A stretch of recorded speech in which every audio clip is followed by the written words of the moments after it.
টক, ঝাল নাকি মিষ্টি? সবকটাই হবে, কারণ আজকের থিম কাঁচা আম।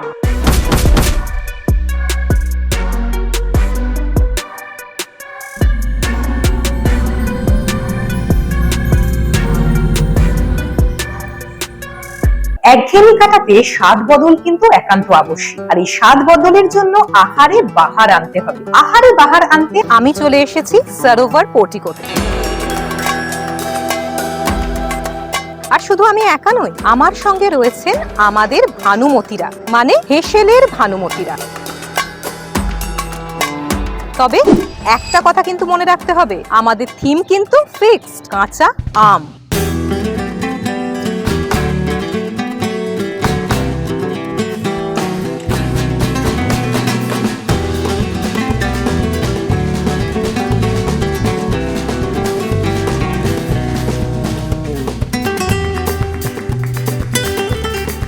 ইতিমধ্যে দেখতে পাচ্ছি আমাদের প্রতিযোগিনীরা কিন্তু ভীষণভাবে ব্যস্ত তাদের প্লেটিং নিয়ে। আচ্ছা, আপনি কি বানাচ্ছেন একটু বলুন। এইটা আমি একটা sweet and sour ginger tangy cheesecake আমি রেডি করেছি। বাহ! আর তার সঙ্গে এটা গ্লাসে কি?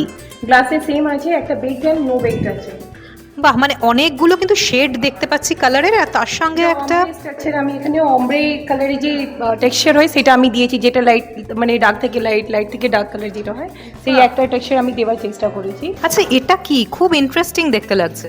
আসলে এটা করেছি পটল দিয়ে। আর আমাদের তো আজকে রেসিপি যেটি ছিল যে গ্রিন ম্যাঙ্গো, সুতরাং সবুজ আমেরই করেছি। এটা করেছি ক্ষীর পটলের যুগলবন্দি, আর এখানে করেছি পটল আমের যুগলসন্ধি। বাহ, মানে দুটো অসাধারণ, কালারগুলো ভীষণ ভাইব্রেন্ট। একদম একদম, নিশ্চয়ই নিশ্চয়ই নিশ্চয়ই। আমার চামচটা ওখানে রয়ে গেছে। অসাধারণ, যেমন দেখতে তেমন খেতে। কাকে ছেড়ে কাকে দেখবো, এই টানা পড়ে নে কিন্তু আমি পড়ে গেছি ইতিমধ্যে। আজ হেসেলের ভানুমতিতে কে হবে সেরার সেরা, তা বিচার করবেন আমাদের দুই বিচারক, নিউট্রিশনিস্ট রেশমি মিত্র এবং Kenneth Scott, GM of সরোভার portico.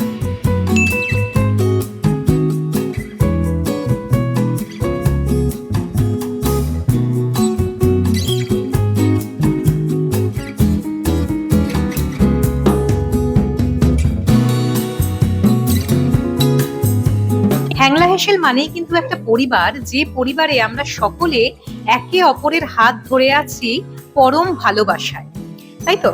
আর তাই জন্যই সুদূর পুরুলিয়া থেকে, ভাবতে পারছেন, হেসেলের ভানুমতিতে এসে উপস্থিত হয়েছেন দিদি, আর সঙ্গে করে নিয়ে এসেছেন কাঁচা আম ও নারকেলের ঘেটে ঘ রেসিপি।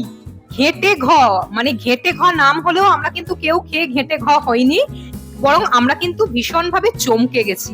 এত সুন্দর একটা মিশ্রণ, এবং তার সঙ্গে এই যে কাঁচা আম আর নারকেল তো রয়েছেই, এই যে কালার এবং বিভিন্ন শেড, এটাও কিন্তু একদম অসাধারণ এবং ভীষণভাবে ইউনিক।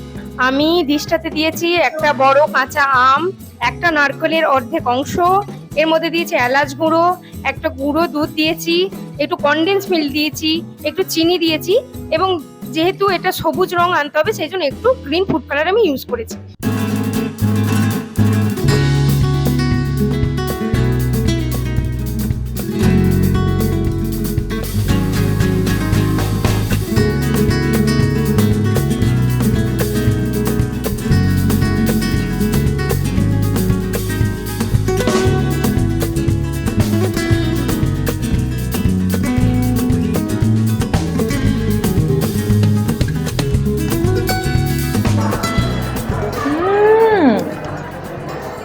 কি লিখি তোমায় না, কি বলি তোমায় জিজ্ঞেস করতে ইচ্ছা করছে।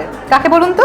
জয়ন্তী দিকে, মানে জয়ন্তী ঘোষ আমার সঙ্গে রয়েছেন, আমাদের লাস্ট মান্থের হেসেলের ভানুমতির উইনার। এবং লাস্ট মান্থ তো আমাদের থিম ছিল আইপিএল, এবং তুমি একটা ফাটাফাটি পারফরমেন্স দিয়েছিলে সেখানে। এবারেও কিন্তু তার ব্যতিক্রম হয়নি, অসাধারণ খেতে হয়েছে। এবার কি বানিয়েছো সেটা আমাকে বলো। আজকে আমি বানিয়েছি র ম্যাঙ্গো মুস উইথ দ্য টুইস্ট। এটার মধ্যে আছে ক্রাম্বল, যেটার মধ্যে একটা জেস্টি, একটা স্পাইসি ফ্লেভার আছে, তার সঙ্গে আছে ম্যাঙ্গো মুস, তারপরে আছে আমার mango puree, spicy mango puree, again mango mousse, then আবার ডেকোরেট করেছি আমি হুইপড ক্রিম দিয়ে, আর যেটা সবথেকে বড় জিনিস, আপাতত এটার মধ্যে নেই, এটার সঙ্গে ছিল স্কেভার্স, গ্রিলড ম্যাঙ্গো স্কেভার্স। মানে আমি প্রথমেই বললাম না, টক ঝাল নাকি মিষ্টি, জয়ন্তী দিয়ে একদম পুরো সমস্ত কথাটা মেনে সমস্ত স্বাদ একটা ডিশের মধ্যে নিয়ে চলে এসেছে। এক কথায় জাস্ট অসাধারণ। আরেক কথা বলি, ফাটাফাটি।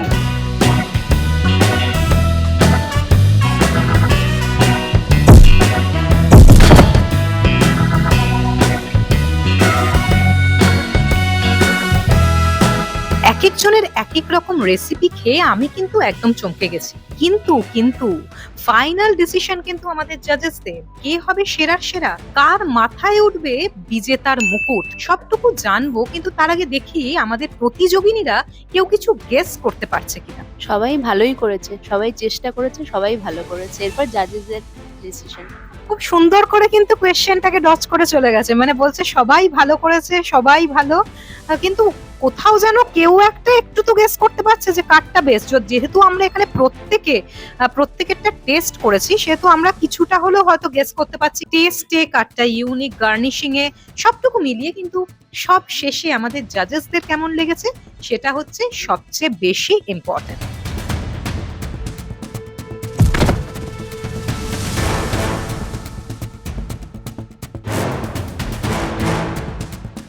কে হবে সেরার সেরা, এখন সেই মুহূর্ত, যে মুহূর্তে আমরা জানতে চলেছি যে সেরার সেরা মানে হেসেলের ভানুমতি কারা হলেন, বা এই যে সেরার শিরোপা কার মাথায় উঠল। এই সম্পূর্ণ সিদ্ধান্ত কিন্তু আমাদের রেসপেক্টেড জাজেসদের ছিল। তারা কিন্তু বারবার বলেছেন যে তাদের পক্ষেও কিন্তু বেশ কিছুটা ডিফিকাল্ট ছিল এই বিষয়টা বা এই সিদ্ধান্তটা নেওয়া যে কাকে সেরা করা যায়, তাই তো রেশমিদি? কারণ প্রত্যেকেই অনন্য ছিল, মানে একে অপরের থেকে আলাদা এবং ভীষণভাবে ইউনিক, এবং প্রত্যেকের প্লেটিং, তাদের ডিশ রেডি করা, তাদের প্রত্যেকের পদের যে স্বাদ ভীষণভাবে সুন্দর। আমি একবার বলে দিই আমাদের গিফট পার্টনার্স এবং ভেনু পার্টনার কারা। আমাদের গিফট পার্টনার্স আদি মোহিনীমোহন কাঞ্জিলাল, নেসলে এবং অধিকারী ব্রাদার্স জুয়েলার্স, এবং আমাদের ভেনু পার্টনার সরোভার পোর্টিকো। আর এই মুহূর্তে আমরা এখন 10 থেকে 1 নম্বরের দিকে, মানে 10th to 1st কারা কারা কোন পজিশনে আছেন আমাদের রেসপেক্টেড জাজেসদের সিদ্ধান্ত অনুযায়ী সেটা আমি এক এক করে বলবো। 10th পজিশনে আছেন serial number 25 Seema Poddar Saha. Congratulations. নেসলের পক্ষ থেকে গিফট আমাদের জাজেসরা তুলে দেবেন। Serial number 50 Shampa Das Ghosh, certificate and medal. আমাদের রেসপেক্টেড জাজেস নিউট্রিশনিস্ট রেশমি মিত্র এবং আমাদের সরোভার পোর্টিকোর general manager mister Scott. 8th পজিশনে আছেন সিরিয়াল নাম্বার 22 সর্বাণী দত্ত।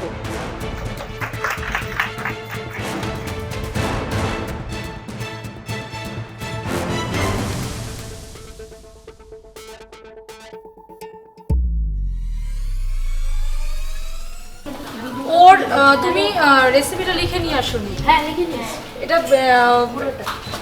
পুরোটা লিখে নিয়েছি। লিখে নিয়ে এসেছিলে না? এখানে এসে লিখেছো? এখানে এসে লিখেছো, তাই -3 করা যায় না, তুমি ফার্স্ট হতে। হ্যাঁ, কেউ রেসিপি লিখে নিয়ে আসবে, এখানে এসে লিখবেন না। আচ্ছা। আর লিখে নিয়ে আসবেন, আর প্রত্যেকটা রেসিপির পাশে যেন কোয়ান্টিটি লেখা থাকে।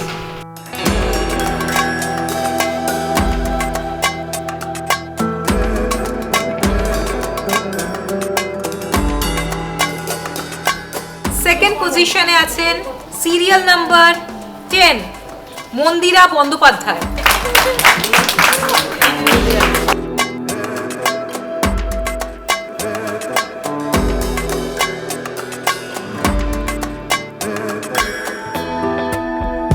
হেসেলের ভানুমতির যিনি বিজেতা, তার সিরিয়াল নাম্বার খুব অদ্ভুতভাবে 1, এবং তিনি হয়েছিল ফার্স্ট প্রীতি ভাগল।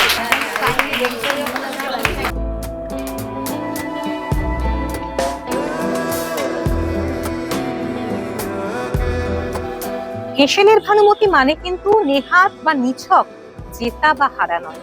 হেসেলের ভানুমতি মানে আবেগ, অনুভূতি আর ভালোবাসা।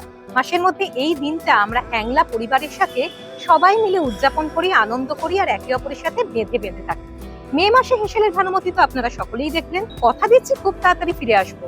ততক্ষণ বলে রাখি আপনাদের আরো একবার, হ্যাংলা হেসেলের অফিসিয়াল ফেসবুক পেজ কিন্তু ফলো করতে ভুলবেন না, আর আমাদের ইউটিউব চ্যানেল মানে হ্যাংলার ইউটিউব চ্যানেল সাবস্ক্রাইব করতে ভুলবেন না।